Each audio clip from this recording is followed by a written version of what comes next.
অনেকদিন আগে এক সুন্দর বন ছিল। কত রকমের পাখি, কত জীবজন্তু, সবুজ গাছে ঢাকা। সেই বনের মধ্যে এদিকে ওদিকে কয়েকটি গ্রাম। সেসব গ্রামে থাকে গৃহস্থ মানুষ, চাষ করে ফলমূল জোগাড় করে বনের মধু খেয়ে কাঠ কেটে বড় সুখে তাদের দিন চলে যায়। বর্ষায় তিত্তির করে যে বয়ে চলে পাহাড়ি নদী, সেই জলে কত ছোট ছোট মাছ। কোনো কিছুরই অভাব নেই। সকালে কিছু খেয়ে কিশোরী মেয়েরা বনে কাঠ কাটতে যায়, ফিরে আসে দুপুরে। উনুন জ্বালাবার কাঠ, সবই শুকনো ডাল। কিছু শুকনো ডাল থাকে গাছে, কিছু পড়ে থাকে গাছের নিচে মাটিতে।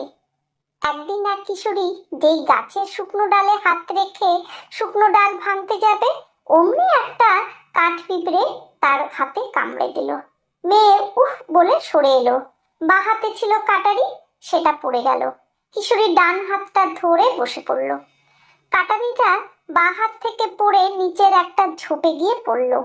ঝোপে দৌড়দৌড়ি করছিল একটা কাঠবিড়ালি। কাটারি পড়ল তার লেজের ওপরে। ছোট্ট লেজ গেল কেটে।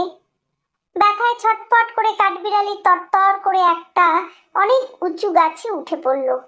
তার লেজ কেটেছে, তার খুব রাগ হয়েছে। সে তো কোনোদিন কারো কোনো ক্ষতি করেনি। সে আপন মনে থাকে, খেলে, লাফিয়ে বেড়ায়। বেজায় রেগে গিয়ে সে গাছের একটা বড় ফলে দাঁত বসালো। বোটা থেকে ফল ছিঁড়ে গেল। অনেক উঁচু থেকে সেটা নিচে গিয়ে পড়ল একটা হরিণের মাথায়। সে তখন মিষ্টি রোদে গাছের তলায় ঘুমোচ্ছিল। হঠাৎ মাথায় কিছু পড়ায় সে চমকে উঠল। অত উঁচু থেকে পড়েছে, তার মাথায়ও লেগেছে।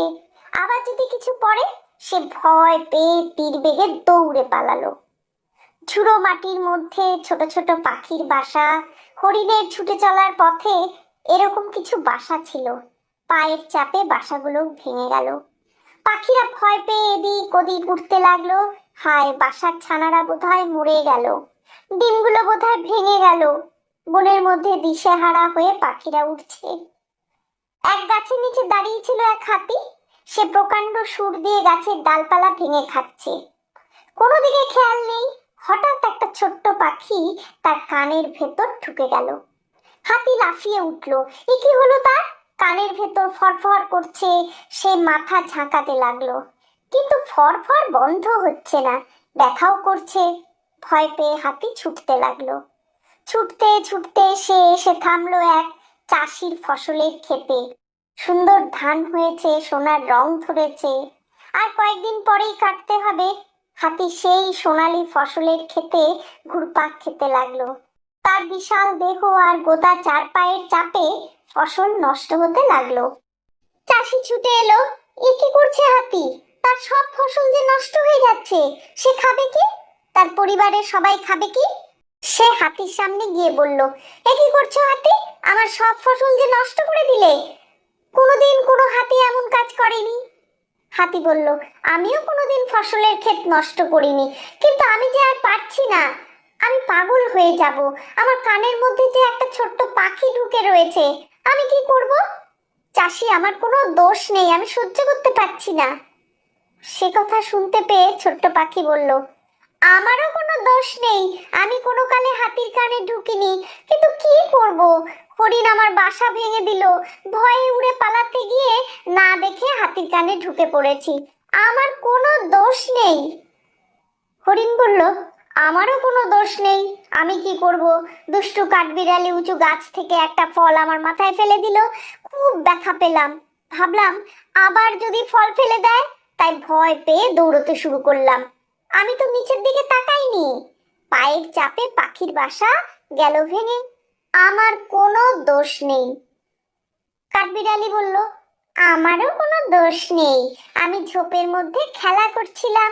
ওই মেয়েটার হাতের কাটারি আমার লেজে পড়লো, লেজ গেল কেটে। খুব ব্যথা পেলাম, রাগ হয়েছিল, তাই আমি উঁচু গাছের ফল ফেলে দিয়েছি। আমার কি দোষ? কিশোরী বলল, আমার কোনো দোষ নেই। বাঁ হাতে কাটারি ধরে ডান হাত দিয়ে আমি গাছের একটা শুকনো ডাল ভাঙছিলাম। কাঠ পিঁপড়ে আমার হাতে কামড়ে দিল, যন্ত্রণা হলো, বাঁ হাত থেকে কাটারিটা পড়ে গেল। আমি কি করব? চাষি তখন বলল, সব নষ্টের গোড়ায় রয়েছে ওই কাঠ পিঁপড়ে। এই কথা বলেই সে কাঠ পিঁপড়েকে হাত দিয়ে চেপে ধরলো, ধরে কিশোরীর হাতে দিল, বলল, ওকে শাস্তি দাও, বুঝিয়ে দাও, ও কাজটা ভালো করেনি। কিশোরী হাতের তালুর মধ্যে কাঠ পিঁপড়েকে চেপে ধরলো, হাঁটা দিল বাড়ির পথে। বাড়িতে এসে একটা সুতো দিয়ে কাঠ পিঁপড়ের কোমর বাঁধলো, তারপর তাকে ঝুলিয়ে রাখলো একটা ছোট্ট গাছের সঙ্গে। আর কোমরে সুতো বেঁধে কাঠপিঁপড়েকে ঝুলিয়ে রেখেছিল বলেই সেদিন থেকে কাঠপিঁপড়ের মাঝখানের পেটটা অমন সরু হয়ে গেল। কিসের থেকে কি যে হয়।